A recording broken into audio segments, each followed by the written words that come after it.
I would get fixated on outcomes, always trying to force outcomes. And it was toxic. Having my faith now stabilized me. Meet Abi Farrow, founder of Enhance Me Group and Enhance Me Training Academy. With over 15 years experience in the aesthetics industry, Abi has built an incredible business. And in this episode, she goes so much deeper than just her success. She opens up about the limiting beliefs, the pressures that she felt, and the moment that she realized something had to change. What I'd been buying into for like the last decade that I'd been implementing were just a load of shit. Because the problem is not always that you're not successful. It's that even when you reach that next level, you still don't feel satisfied. We are constantly comparing ourselves to other people. We're constantly striving for things that we think are going to make us happy, but they leave us stressed. We're burnt out. We're working every minute of every day. We're switched on all the time. That gets you no further forward in business. Abi talks about burnout, faith, and what happens when you stop building your business from pressure and start creating space to actually breathe. You need to have that downtime. I would work 7 days a week. If we're not learning, then is it worth it? But it absolutely is. God created the day of rest. She openly shares what 15 years in business has taught her about communication and understanding what your clients really need from you. It's just putting yourself in the shoes of the customers. Like, why are they coming through your door? What's their unique concern? How is your treatment going to make them feel? If you've ever felt like you're constantly hustling or you find yourself comparing yourself to other people, then this podcast episode is exactly what you need. How do you integrate faith into your daily life and into your business? So my daily life, Abi, thank you for joining us on the pod. It's an absolute pleasure. I'm so excited. Gosh, I love it when I stalk people down and they say yes. It's like one of my favourite things to do. Well, I've actually got quite an interesting story about that. So oh, really? I think I told you that I've been thinking about reaching out to you.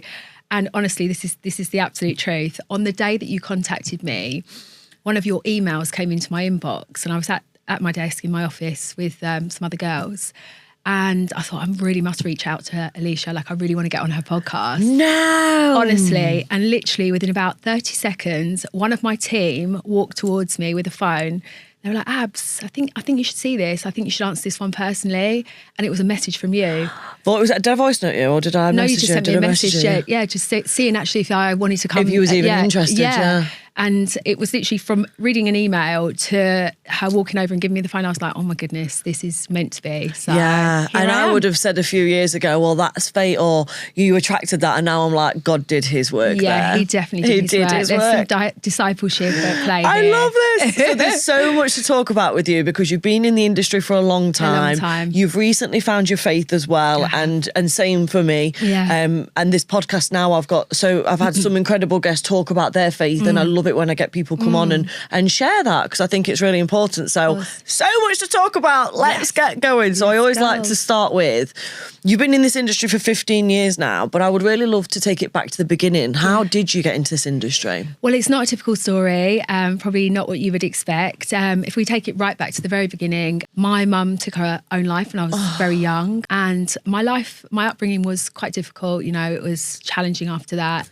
With the family. How old were you? Just 2. Oh, I know. So it changed the family dynamic. Well, it changed the trajectory of our whole life, really, mine and my brother's. So of course. My upbringing wasn't particularly straightforward. And at 14, my brother was put into care and it literally upended my whole world. So at 15, I'd actually moved out the family home, never to come back, and was sort of out in the big wide world, totally on my own. So thankfully, God gifted me with the spirit of resilience and determination, and I managed to somehow find a pathway and carve out a different path for myself. So fast forward to now, a very different life, but it's been a journey. So about the age of 20, I moved to London.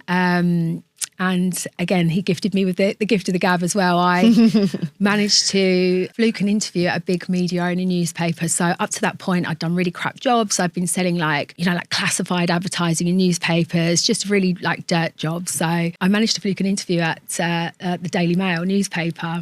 And off I trotted to my interview and went through a series of interviews with them, and I managed to somehow fluke this job. And when I tell you it was life-changing, overnight, my whole life completely changed. I went into this office environment where everybody was polished and beautiful, but not only that, I had a salary. I progressed really quickly and got a company car, and my life just totally changed. So I had a career in media and marketing. So I would sell like big brand deals to clients and go out in meetings, wine and dine people. And so my life was entirely different. But obviously life was better, but the trauma was still there from my past. I imagine. So, a lot of what we did was going out and taking clients, drinking, partying, that kind of thing. And whilst that was amazing for a number of years, I got to a point where the past was catching up with me. Mental health challenges were coming up and I kind of wanted to get out. So I decided that I needed to leave the city, go back to my Essex roots, which is where I'm from, and retrain. But it was all I knew. I didn't really know what I wanted to do. But I'd been having my eyebrows done for a number of years. And I used to go into the place where I had them done, which was in Chiswick in London. And this woman had set up this amazing company. She was one of the original people to train people in semi-permanent cosmetics. Like, this was years ago. And I thought there must be some good money in this. I could see really that the products that they were using wouldn't really cost a lot of money. And, you the spotted markup, a little opportunity. The markup was huge, obviously. Well, back then, it wasn't as accessible as it is now. Yeah.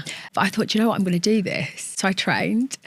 And I wasn't a natural, put it that way. It took me quite a long time to be any good at it, but it allowed me to go back to Essex, to set up a business, which I did as sort of a one-man band, and off I went. I was a semi-permanent makeup artist. So I'd gone from having this glamorous city career to going back to Essex and starting in semi-permanent makeup. But very quickly I realised it wasn't enough for me. I'd had a little dabble with aesthetic treatments myself, and that was always what really interested me. And I knew that I would hold more passion for that. Yeah.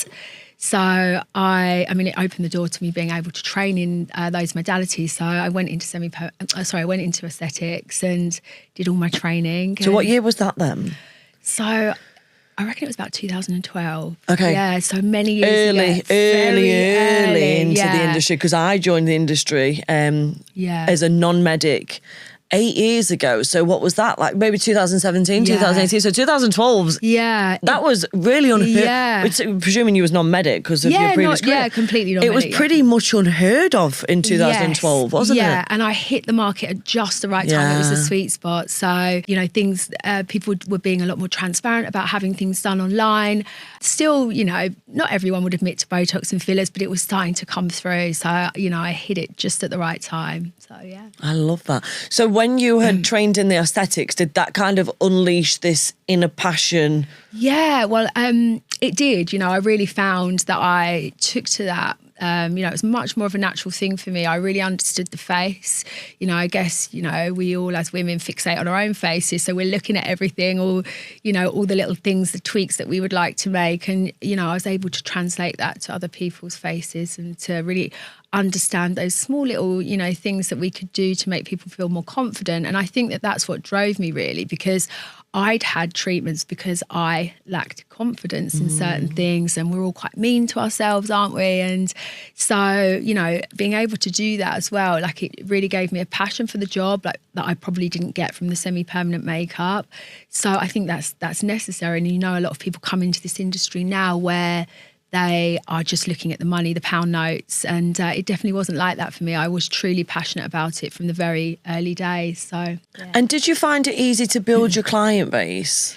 Well, I think, and this is really relevant to where I am now, I think having that background in media and marketing just allowed me to understand how to convert clients. I was essentially selling big brand partnerships to clients, like big brands in the marketing world. And so I was able to transfer that skill set immediately into my small business. So I could communicate a service, help the client understand why they needed it, match it to their concern or whatever, and convert it. Wow. So there was a lot of word of mouth though coming through. So I did have an abundance of clients really naturally, and people coming into this industry now wouldn't understand what it was like in its sort of early days. It wasn't that difficult at all. 15 years on, I still have so many of my OG clients that used to come to my house, and they're still coming to me now. So yeah. I think as well, I suppose I share a similar story in that before coming into this industry, I was in sales and marketing. Yeah. So, and I was in male-dominated industry. Yes, so the same. last job I was in, I was selling forklift trucks and cranes. And it was kind of like sales to me, yes, it was about knowing the product, but it was also about your energy, your confidence. Absolutely. And you said, you was gifted with resilience, you was gifted with the gift of the gab. And I suppose as well, communication, I always think is something that I've been gifted with. I managed to communicate things so easily. And I see when people are communicating things and where their problems are and why they're not able to get clarity is because of the questions they're asking. And for some of us, that comes quite naturally, but not for everybody. No, definitely not for everyone. You've also helped train a lot of people over the years. So what advice do you give to those who are like, well, I'm actually just not that much of an extrovert or that confident? Well, I think, you are a customer yourself, you have to put yourself in that position, like what makes you buy, what stimulates your interest in something. And if you can find that relatability in yourself and you can think about that, you can apply that to your own customers. So I am fixated on biopsychology. Like I really make it an important part of like my business. It's something that I need to understand deeply because if you understand that, you can match your product or service to their psychology, their unique concern, and they relate to it. And when you get relatability, people buy into that. Yeah. So I think it's just putting yourselves in the shoes of the customers. Like, why are they coming through your door? What's their unique concern? How is your treatment going to make them feel? It's all those things that I think are super important. Yeah, totally agree. So you build this aesthetic business and it's just you at this point, isn't it? It was just me. And then I had an apprentice who I trained to do semi-permanent makeup. And she's still with me today as well. Amazing. Yeah. So she's been with me 9 years. So wow. I know. So how did the business then evolve? Did you get your own place? You said you was working from home. So I set up the business at home and it was literally getting ridiculous. There were cars everywhere on the drive. I'd cut my house in half because when I'd moved back from London, I'd bought this house and I'd converted the 2 front rooms and it was just getting to a point where it wasn't feasible anymore. So I got a premises, quite a big premises over in Essex, and we had the clinic there, and then we set up the academy. So that was probably about 8 years ago we started the academy. Okay, so at that point was you kind of juggling doing aesthetic treatments for clients and then the academy too? Yeah, so I quite quickly got a team on board. So I recruited and had people there. Because to be honest with you, it wasn't like the in-person training, like the foundation fillers, foundation Botox, it didn't light me up, but I knew that it was the next stage of my business. And I knew that to remain competitive, I would need to bring that in. Mm-hmm. So I did it, and I did do some of it. I did do, the training in the beginning, but actually it wasn't like a main focus for me. I was more a clinic side because, as I say, like it wasn't something that was deeply, I was deeply passionate about. And now we actually specialize in upskilling people. So that's my area of expertise. Like I love taking people from average to excellent. Yeah. I like bringing people through and just sharing that knowledge and getting them to that next level. I love that. So with the academy then, talk me through how that was born, why that was born, and what that looks like now. Yeah, so the academy is a totally different beast now. As I say, I really started the academy because I wanted to remain, I was ambitious, and I wanted to remain competitive, and people were starting to do that around me. But it was mainly CPD courses. Then we started doing some qualifications and I had a good team behind me. And then COVID hit. Yes. And so I decided to start a little online masterclass in lip enhancement, so lip filler, Lip Pro Mastery, and it's still now to this day our best-selling course. Wow. And it's completely, transformed our platform. We're now in 78 countries across the world, like educating people everywhere.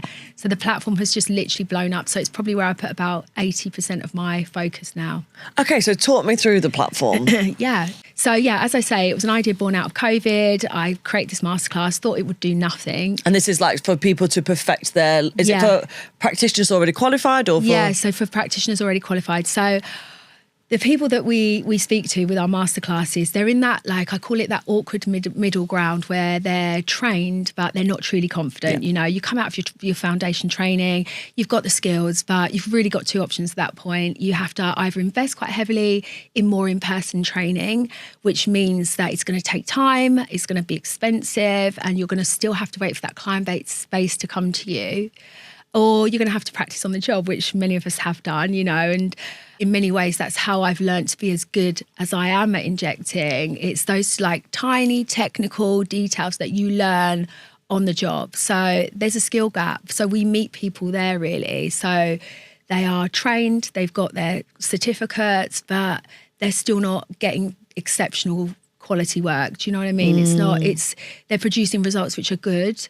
But they're average. Yeah, in the industry now, respectfully, to stand out, you're going to have to get above average because respectfully, again, there are so many average practitioners out there. Yeah, that's so it. Many average. And that was our strap line. We're going to take you from average to excellent. And I feel that that's what we're really giving people.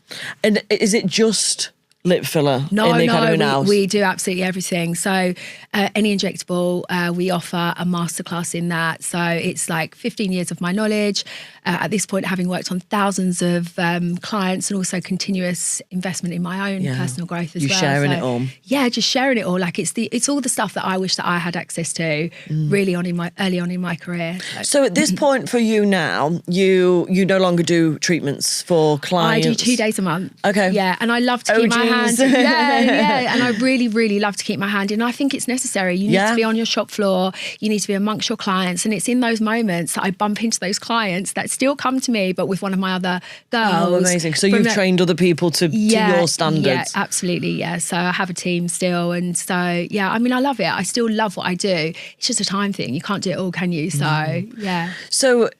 So nowadays, so you've got the business still, you've got the girls working for you, you've got the client flow, and you're now educating other practitioners to become better than average. Yeah. And you're teaching them different techniques for that. Yeah. You also studied with Jay Shetty, didn't you? Do you want to tell us more about that? Yeah. So I always knew that I would go into coaching at some point. Yes. But I don't know, I think it was imposter syndrome. You know, I was getting in my own way, thinking do people really want to see me? You know, I'm not a natural person on camera, to be honest with you, but I really do believe that there is other ways to grow in this industry than trying to become an influencer. You know, that post to growth strategy, yes, social media's really relevant. It's never going to go away. You need it more than ever now. And ironically, now on our academy platform, we get paid to post on social media. You know, it's got to that point where we post a post, we have a certain formula and system that we apply, and it monetizes, right? So it's a really complicated strategy that took us a long while to understand how to do, but now we've got it, we've nailed it. Yeah. So I know that I need to share that with people. I know I need to bring that through because it took me so long. And if I hadn't had my background in sales and marketing, I probably wouldn't have understood it like I do, because it's very pain point led, like the captions, the hooks, all these things need to talk to each other. But going back to the coaching, so I knew that I wanted to, in some way, impart my knowledge, and I felt like I was being called to do that. But back then when I started, it was very, very different. Like I was going through my new age journey, and I really thought that I would bring energy work into things somehow, and I know that you'll find that relatable. I thought, that I would help like more focus on people's mindsets, and the fact that we're all living in our central nervous system. And, I was kind of going to go down that route of helping people get past perhaps internal struggles that linked to trauma or childhood issues that were holding them back in their careers. But that's completely gone away now. Wow. So that's a deep thing in itself, which I'm really excited to explore. Yeah. So let's go there. When you say new age, for the listeners, what do you mean by that? So new age practices are, what you're seeing a lot of now. So things coming through like the law of attraction, manifesting our dream life, being in control of what happens in your life, being able to heal past trauma through practices like meditation, energy work, those kind of things. So that was my interpretation of New Age. And I got very deeply into, I don't know if you've heard of Dr. Joe Dispenza. Yes. Yeah, so that was, I tried lots of other different things. Like it started very innocently with podcasts, books, The Secret, like everybody's gone down that road. But then I went down the Dr. Joe Dispenza road, and I pretty much became fixated. When I start something, I go down the rabbit hole. Yeah, I'm the same. I swear I have ADHD. Yeah. Yeah. So it's down the rabbit hole, absorbing every piece of content that I could get my hands on, podcasts, books, anything that he was on. And then I started going to his retreats all around the world, spending thousands of pounds. And the way that Dr. Joe Dispenza works is very different to average kind of law of attraction principles. So he teaches you meditations. You go very deep into meditation. And the idea of that is that you connect with source energy. So basically it's a more efficient way to manifest. Okay. So you're going right to the energy source. So whatever you're trying to bring into your life, whether it's healing or £1 million, you know, he teaches you how to bypass self, to bypass, you know, this time and space and connect to source energy. Yeah. So I started to do that, and I never thought somebody like me could meditate. You know, I'm 100 miles an hour, always got a million things on, and I found that it was something that I really connected with, and it was really helping me, you know. So another part of this practice is he teaches you to, so you've heard of chakras, right? Mm-hmm. So the energy centers within your body. So he teaches that we store our past pain and trauma in these energy centers. Okay. So each one represents something different. And in these meditations, he incorporates a breath work. So you pull this energy up out of your body, and essentially you're letting go of all this trauma in these energy centers. And when you pull it up, it's meant to come out, and you're self-healing. Okay. So there's a manifestation side, but there's also this energy healing side.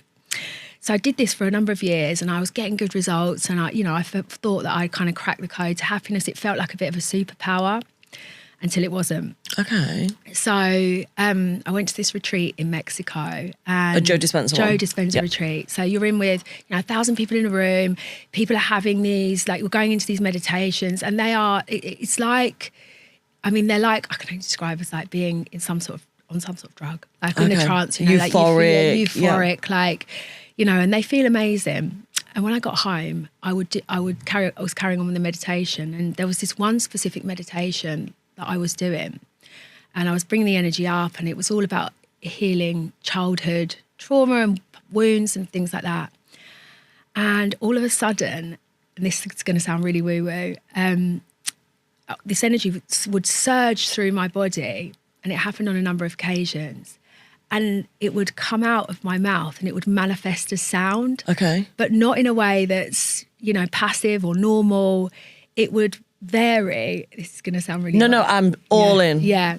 It would vary from the sound of a newborn baby crying to like demonic laughing or like guttural like hissing and all of these like strange things. And this is just not me. I'm not that person. And it took me a long while to talk about it because I was like scared. What's going on? Yeah. But did you continue with the practices even though these things were kind of coming on? So I tried to, I tried to push through it, and I went into the community, the Joe Dispenza community, and I was like, what is this? This is happening to me. And they were like, oh, it's a good thing. You're pulling like past trauma out of your body. It's you're releasing all this negative energy. It's a really positive thing. And they call it Kundalini vocalizations. Yes, I've seen someone recently on Instagram doing this. Yeah, so, but it was instinctively I knew that this was wrong. It wasn't right. Something in your soul was like, absolutely. This is not the way it's meant to be happening. No, exactly. So it was instinctive, and God's given us those powers of intuition to think through these things. So I just thought, I've got to stop. But it was so devastating for me because that was like my therapy, like this whole Joe Dispenza world, and this like, I can manifest what I want, my dream life, I'm healing myself. And it was like a crutch, I suppose, a safety thing. A massive crutch. Yeah, I get it. I feel like I, those kind of practices, they do prey on people that are looking and seeking. And, I'd been on this fix myself mission probably for about like 10 years at this point. So, but at the same time that this was happening, a friend of mine who had grown up with a similar backstory to me, she'd moved to Australia and she was back in Essex, and she was bugging me to meet up for dinner. But I was sort of avoiding it because she'd recently found God. Okay. And I was like, it's going to be uncomfortable. Like, I don't really want to hear about it. I've never been interested in Christianity. You know, it's not me. I'm New Age. It's much more trendy. You know, like, I was still very much on the New Age fence, trying to find something that I could replace the Joe Dispenza with. But little did I know. So eventually we met up and we went for dinner, and she didn't really push the topic of God, but she would drop a little few things into conversation. And just at the end of the conversation, she said to me, so who do you, if you do like all this New Age practice, like, you know, who do you actually think is God? And very arrogantly, I said, well, I'm God. I'm my own God. I'm like, I can manifest what I want. I'm living my dream life. If I want it, I can create it. And as I was saying it, I was thinking, like, you sound like such a dick. This is so arrogant. Like, actually, again, instinctively, is this what you think? And I knew genuinely at that point something had broken, and I didn't think that. So I went home and I was saying to my husband, oh, Steph was going on about God and, you know, all this, you know, like totally dismissing the conversation. And the next morning, about 6:30 in the morning, my phone goes, and it was Steph, my friend, and she'd sent me a link to a podcast, no words, no explanation. And it was a link to a podcast called New Age Deception, The Big Lie, right? And that's all it said. But I bet that went boom. Yeah, literally boom. So I was just about to take my dogs over the field. So I thought, you know what? I'll listen to it. I'll see. I put my headphones in. An hour and a half later, just mind blown, I realised that what I'd been buying into for like the last decade and all of the practices that I'd been implementing were just a load of shit. Wow. And that they had been picked up and extracted from the Bible, polished, made to look pretty and monetizable, because obviously there's a lot of money in self-healing. Yeah. And all of those things. And I just felt like, you know, that was it. I couldn't ignore it. So then, of course, I go down the rabbit hole. Yeah. All in. And from that minute, I became Christian curious, I would say. Okay. So obviously I had to get a Bible. Yeah. And so I did. I bought a Bible from Amazon and, you know, trying to read it. It's it like makes no sense though, right, at first. Literally like a foreign language to me. Pick it up and start reading Job and you're like, oh, yeah. What is this? I know. What is this? I know. That's not for me, thanks. And it is so weird. And, you know, it's like, you know, parts of it, especially the Old Testament, like it's like, what the fuck is this? Yeah. I just can't make head nor tail of it. So I would pick it up, put it down, pick it up, put it down. Anyway, so then I started to explore the church. And again, due diligence. So researching everywhere where to go. And I found this little local church. Can I just ask quickly, how long ago was this? So we're 2026 now. Was this? Literally a year ago. A year ago. Yeah, okay, amazing. A year ago. So maybe just over. Yeah. And so, I find this little local church. So I'd been told, or I'd found out through my research, like, find a Bible-based teaching church, because believe it or not, there are a lot that don't, you know, kind of teach from scripture. It's all about the performance. And, you know, obviously worship music's a big part of that. But if they're not teaching directly from the Bible, it sounds ridiculous, but a lot of churches don't, then don't go. But the church that I chose, they had highlighted that on the website that, you know, it's very much Bible-based teaching. So I reached out to the pastor, told him a little bit about my New Age journey. Would there be a place for somebody like me at this church? So he came back to me. I met him one-on-one. So wow. I know. So I think as a baby Christian, I was very supportive very early on. And did you just go, right then, take a seat because I've got some questions for you, pastor? Yeah, absolutely. And, you know, like, I've skipped over my past, but there's been a lot of trauma, a lot of things that, you know, I think really did sort of blow his mind. But he was so supportive and so lovely. And, you know, here I am today. And a year down the line and I've been baptised and the journey continues. I love this. So how do you integrate faith now into your daily life and into your business? So my daily life, like, I have a practice for sure, like every morning, you know, I spend time with God, read my Bible. And even when I say that now, I can't believe those words are coming out of my mouth, you know, because I know you'll probably relate. In the beginning, it's quite embarrassing, isn't it? You hide it, don't you? Yeah, you hide it. And, you know, you are almost a bit intimidated to talk about it. And I don't know, it just doesn't sound very cool. Do you know what I mean? And it actually although it's becoming like that now because there's been a sort of revival towards Christianity, and you're seeing a lot of people come through New Age into Christianity.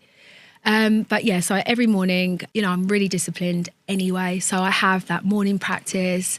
And meditation now is, by way of focusing on a piece of scripture and just thinking about it, journaling about it, seeing how it relates to me, seeing how I can apply it both in my daily life and in my business, because there's so much knowledge and wisdom in the Bible about business as well, So that's what I'm now going to bring through into. So you'll spend time with God through reading the Bible, journaling, prayer, I'm presuming. Yeah, of course, prayer. How do you navigate the Bible? So I've got a really good app called Abide. Yeah. So every morning I start my morning in prayer, and then I will go on to the Bible verse of the day. And whatever it is, it doesn't matter, New Testament, Old Testament, relatable or not, I will sit with it and I will listen to it repeatedly.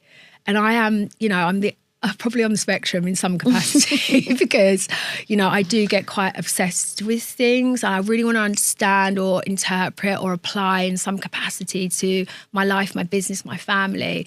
So that's how I do it. And then I will pick up the Bible and then I will read that verse and see how it translates from the page. Mm-hmm. So I like to hear things. I'm a big Audible, audiobook podcast listener, but I also do really enjoy reading. So yeah, that's how I kind of understand and navigate the Bible. And do you do this in bed, or do you get out of bed and go out and do of bed, it? Yeah, out of bed. Do you have a kind of a space where you dedicate your secret place? Yeah, my morning routine is, could probably do a whole different podcast about that. Wow. It is very, very disciplined, but that for me is what I need. I need discipline, otherwise I won't do any of it. I might either all in or not. Yes. So yeah, that's how I make it work. So I love that.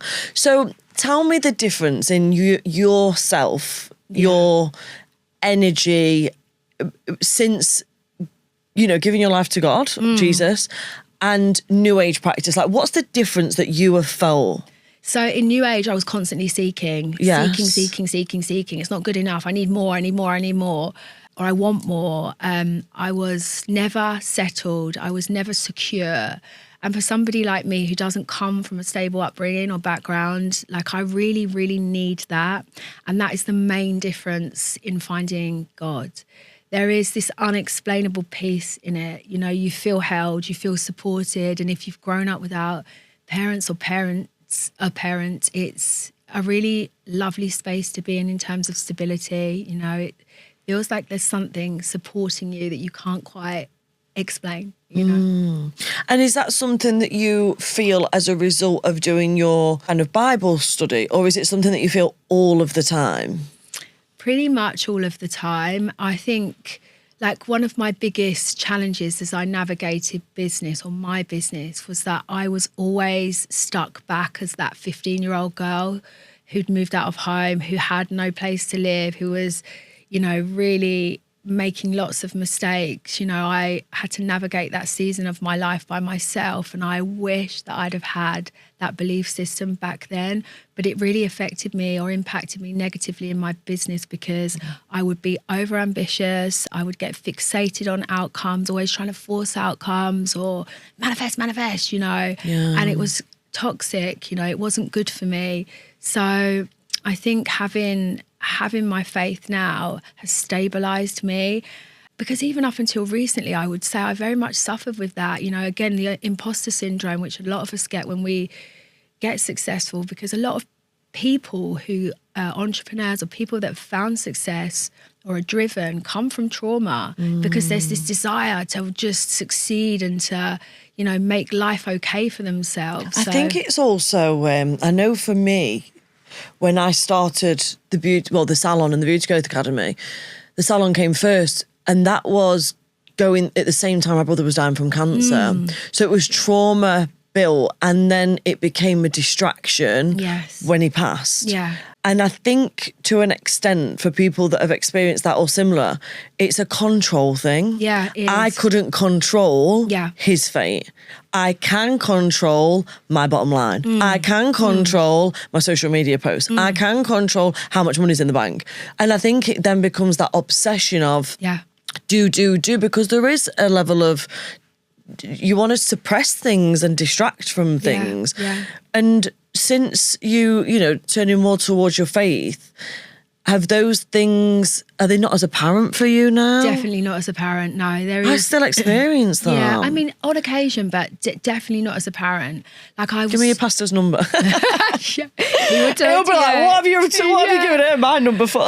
I think that having the right church and having that support system has been so beneficial for me. But I think, this is going to sound so cliche and cheesy, but like finding faith was like coming home to me. It was like, like, this is what it's all about. It made sense, like the penny dropped. Like, I'd spent thousands and thousands of pounds trying to heal myself. And when I walked into church for the first time, and I'm a member of a tiny little church, and I heard him speak, the pastor, I was like, oh my God, I've wasted so much money. And it was just here all along. And it's, obviously I relate, we all live in our fear, and there is still that, that a thought process of trying to control things and force outcomes, but I can't explain it. It's just something that comes with the journey. And I think the deeper you get into your faith, the quicker it will come. Yeah.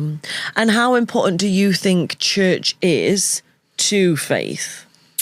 As in, do you think people should go every Sunday, at least once a month, more regular? Does it matter? Does it not? I don't think it's the church itself. I think it's the community that you find within the church, the support system, the like-minded people, the people that, I mean, Christians are not all. I mean, I have also encountered some very shady Christians in my life, but I think, really most of them are, genuinely interested in your journey, your growth as a Christian, and church, I think, is an integral part of that. But that being said, I think from speaking to other people who've walked a similar path, you need to find the right church. It's integral that you find a place where you feel like you're met where you're at, and that people can grow you within that community. I love this.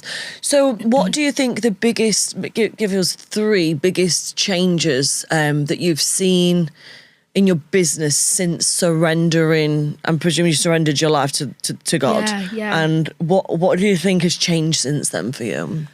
It's, like I was saying, it's that whole, like the fear of losing it all. That was so irrational for me. I've been in business for 15 years. My business is incredibly stable. It's successful. I'm doing well. But always in the back of my mind, there was this fear of losing it all. What if? And I think COVID definitely accelerated that, because it made me realize that actually it all was quite easy for it to be taken away from you. So that impounded that feeling. So, but I think I've stepped away from that fear. So, I was going to say, so that was then, so now, do you have that fear at all? No.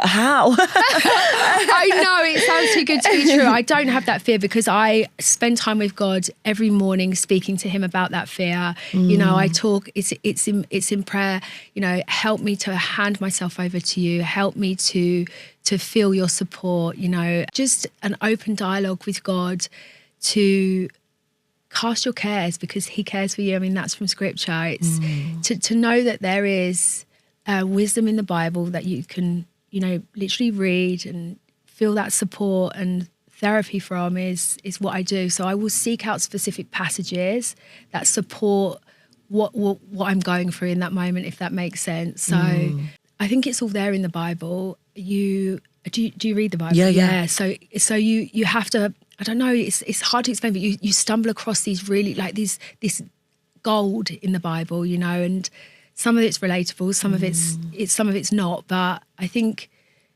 it gets better for you the more time you spend in the Word. Yeah. I feel quite distant at the moment. Do you? Yeah. And it's not that I'm not praying. It's not that I'm not in the Bible. Nothing's landing. Nothing seems to. And I was praying the other day, and I'll share this. I know that this is probably a bit personal, but it is what it is. And I almost heard God say, you've got to come to me through Jesus. And I think I've been seeking God. Yes. And I'm kind of not whereas before I was very much learning more about Jesus. Yeah. But that's very, very recent. Pray daily. Pick up the Bible daily. And months ago, I would pick up the Bible and I would open it and be like, oh, that, yes, got gold, it. Yeah, write it down. And at the minute I'm like, nope. Yeah. And I'm like, oh. Are you still doing your New Age practices? Not I would say I dabble. Yeah. As in, when I feel like things are difficult, I will say, okay, Alicia, so your focus is on the wrong thing. Let's start to focus on positive things, which is biblical, right? But I think it's more of my energy is building momentum and I need to change the momentum of my energy so that I'm not feeling this physical vibration. Yeah. So from there, you would say, well, that sounds very new age. Yeah. You see? Yeah. So there's that. And then I'm like, but then that does say that in the Bible, but I'm not going biblical. Yeah. You see what I mean? So I think I'm still in a muddy middle. Yeah. I need a teacher. Yeah, you it sounds like you do. Yeah, and I think like being on the new age fence is something that's really normal. Like when you move away from it. It becomes exhausting though. Oh, absolutely, because you're torn, aren't you? Like which direction do I take? Yeah. But if I could give you one bit of advice, it's just to go all in. I mean, like I relate completely. It was so difficult for me to let go of all of those things, like that stability. I built a business on it. Exactly. And I think because I've experienced so many things that have worked as well, and I share that with my community, and it's like, it's a blurry middle, but this is where the magic is usually done. So, and I think as well, like I very much just related to what you said. And like for me, I am always trying to improve. And sometimes I don't need to, but, but for me, 99% of my reading is books on discipline. Like time management, breath work, bloody and subconscious. It is exhausting. So I feel like every time I get in the car, it's a podcast on about growth, something, because again, I think it goes back to that trauma of, well, it's a habit. I think I've created a habit. So, I know when I need to switch off, and I do, but I think what I do when I switch off is I just switch off completely, and then I'll watch something on TV or whatever, and it'll just take my mind off it. But then the next day it's like, right, I need to read a chapter of a book and I need to do this. So sometimes I can go into non-fiction. Very rare. I allow myself to go into non-fiction. We are so very if rare. I'm not learning, I don't want to know. Yeah, what's the point? What's the point in me reading a book? But my sister bought me a book for Christmas last year. No, the year before. And it was called Hunting Adeline. And it was a humongous book. And I was like, you bloody bought me that for? It's going to take me weeks. She knew you needed to read that. So anyway, me and my husband ended up having an argument this particular, like over this Christmas period. Not for long, it was just a few days of just not speaking to him. And I opened this book. I was hook, lined and sinkered into this book. And I just remember being like, I was obsessed. I wasn't bothered about not speaking to him or whatever. I was just in the bedroom, chapter. And then I remember finishing the book and being like, God, I've just wasted 4 days of my life reading that book. And that is something that I know I need to work on. So I asked you these questions from two places, one for the listeners and absolutely for me. So what would, from your experience now, for someone like me, and people might be listening to this being like, wow, that's me too. What do you think needs to shift or change? Well, absolutely. You need to have that downtime. Like I would work 7 days a week and I'm sure you were likely the same. And like you say, if we're not learning, then is it worth it? But it absolutely is. Like God created the day of rest on Sunday. But for me to even think about not opening my emails or doing things like that on a Sunday was just, not realistic, but I've stopped completely. So Sunday is my down day. So if you don't have a down day in your routine, like if you're not spending time with your family or chilling out, switching off on Sundays. So I do have a down day, but my down day is usually, right, get to the horse yard, sort the horse out. Everything's fast. Not like, I can spend a few hours with the horse or whatever, or, right, I've got to go from there, we'll go and pick up that Sunday dinner, let's go home, eat the Sunday dinner. It's still a very structured down day. Does that make sense? Yeah, it does. Yeah, I mean, because life gets in the way, doesn't it? But I think, like, for me, like, stop focusing on your business for a day. I mean, whatever that looks like take your head away from trying to be successful, trying to achieve, and just put your focus somewhere else. I mean, I know life doesn't stop. You have to carry on with what you're doing. And if you've got things outside of work, then you tend to pivot there, don't you? But for me, it's just Sundays, going on long walks, being in nature, going to church, like all the classic things that people talk about. I mean, they are therapy and they do actually work. So and it fills you up ready for the week ahead. Yeah, no, it does. And just having that rest. And another thing is like when you go on holiday, like don't take your laptop, like don't be on holiday. And again, I've been guilty of that every single holiday I've ever gone on. I'll get up early before my husband, be on my laptop. Do your emails, clear that. But now I know that's just not the way. Like you need to step away in order to get the magic, in order to get the gold come through. So I mean, it's just being a bit kinder to yourself, I think. Yeah.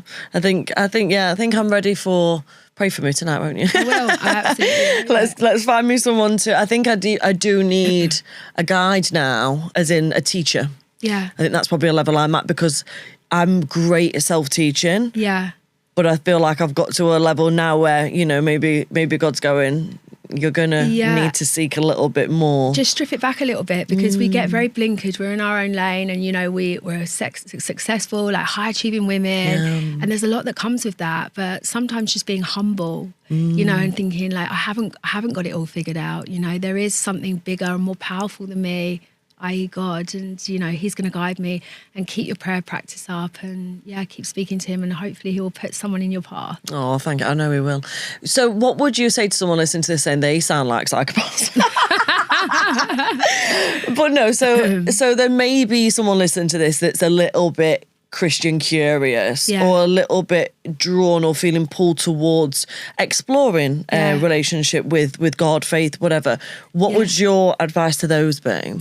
Well, I was like definitely the least likely person to find God. So I'm fully relate, you know, if you're Christian curious and starting to dabble with the Bible or podcasts, things like that.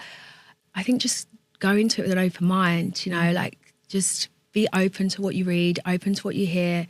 Go online and seek out people that are relatable. There's so many good Christian influencers now. There's so much good content. There's a lot of people in business, women in business that are coaching with Christian values, and there's a lot of good content and podcasts online as well. So start there. You know, I think stepping into a church or going to like seeking out a pastor isn't realistic for everybody. So I think the online world, as much as it's overwhelming, if you can discern through a lot of the shit and find some good Christian influencers or people that are teaching from, you know, that place of vulnerability, or, you know, if you have come from New Age and you are becoming Christian curious, there are lots of people that are walking that journey as well. So start there. And would you ever go back into the Joe Dispenza type meditations, retreats? No, is that not for you? Absolutely knocked that on the head. I realise now, I mean, the Bible teaches that you should protect your energy centres, right?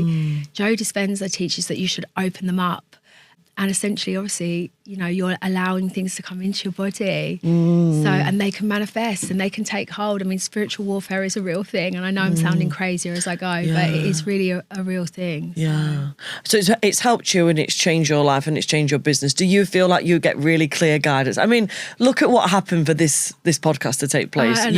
You were literally thinking about it. Boom. Yeah, and it landed in my lap. Yeah. Well, I think that God, I mean, he has a unique assignment for everybody. I mean, that is in scripture as well. So, you know, you have to run your race with confidence, and, you know, you have to follow the guidance that you get. So, yeah, I think for me, this journey from like New Age to faith, it's now becoming incredibly clear, like what direction I need to go in and what's direction my discipleship is going to take. So. And that feels exciting to you now, not like pressure. Yeah, really exciting. So tell me more about your current business, what you're offering. I know we touched on, you found this system that works.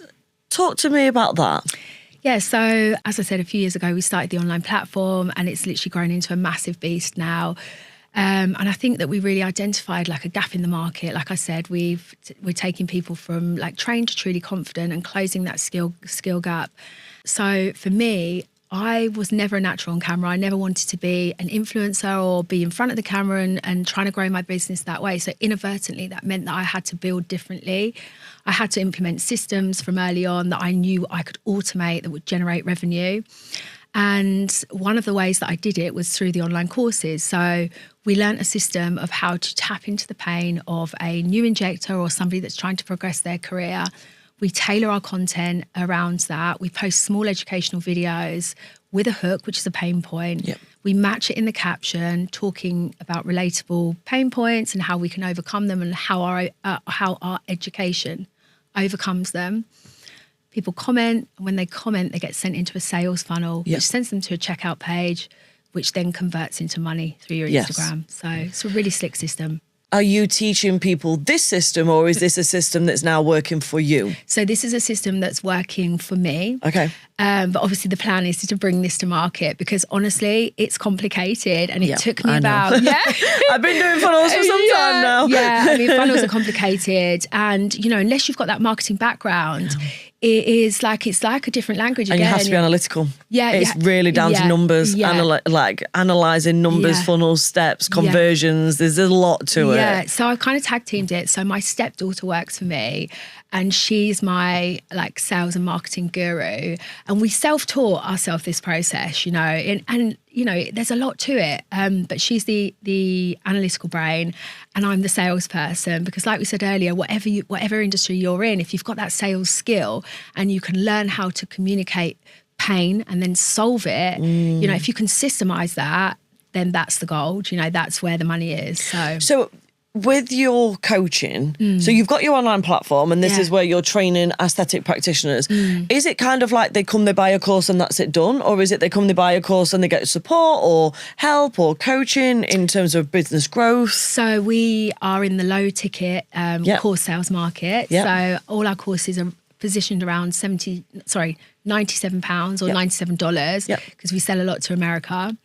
And it's just like a one-off training. So like, for instance, our Lip Pro Mastery course has got 12 different modules of different lip types, of different nuances in anatomy. So we teach people, a really wide range of skills through that. And then we'll upweight it with like a business training. So how to pitch X into your client base, or how to make more money with Y, so the mainstay of the course is always like injectable upgrades. And then it's supported with some kind of business coaching, but it's all pre-recorded. They're all video masterclasses. So we make them, we package them up, we sell them, they're done. It's passive revenue. Go girly! I am a passive revenue queen. Yeah. I love it. And I love that for you as well. And I think when I actually strip it back, I don't believe in passive revenue, and I know you don't either. There's nothing passive about creating that type of revenue. It takes years to find a structure that works or a funnel that works. And then, I think some people nowadays, predominantly I'm coaching hair beauty business owners, aesthetic business owners, but usually the ones who are at kind of, some are brand new into the industry. Typically, my audience tend to be anywhere between 10 to 15K months. I've got one member who does over $500,000 a year. But typically it's that kind of industry. But doing the coaching and starting my own membership and having thousands, I also created a program called Freedom. And I think people are sold this dream now that you can start selling your courses online, you record the courses, you put it on your website, sell 6 a day, make 20 grand. It's so false. Like the work involved to do the level that you're doing, and me as well, is it's not a case of record a course and put it online and it'll sell. Absolutely not. It's taken us years of work to get to this point, and it's now a 7-figure platform, so it does its own thing, but it has been blood, sweat and tears. It genuinely has. But when you crack that code, it is incredible. So rewarding. Thank you, God, because that is the genuine freedom ticket. That is what gets you out of the hustle, the hustle mindset. And of course that's contributed to my stability as well, and that's all kind of come together at the right time and the same time. But I've always led with integrity in my business, and also inadvertently not being someone that wants to be on social media and having that post to grow mentality has meant that I had to build those systems in the background. I couldn't rely on me and a tiny microphone. It just was never going to happen. It isn't. And that's the thing. If I could give people a piece of advice, like if it feels forced, like don't push it, find something that's unique to you. Like we are all given those God-given talents, our unique assignment. You need to extract that and bring it to the surface. And that's when you step into that next level, So, but the platform, so it runs itself. We do, all we do is post. We've got a formula for posting. But also as well, we've got a really strong email list after 15 years. And, for my clinic especially, we make more money from our email list than we do our socials. For the academy, it's pretty much on par.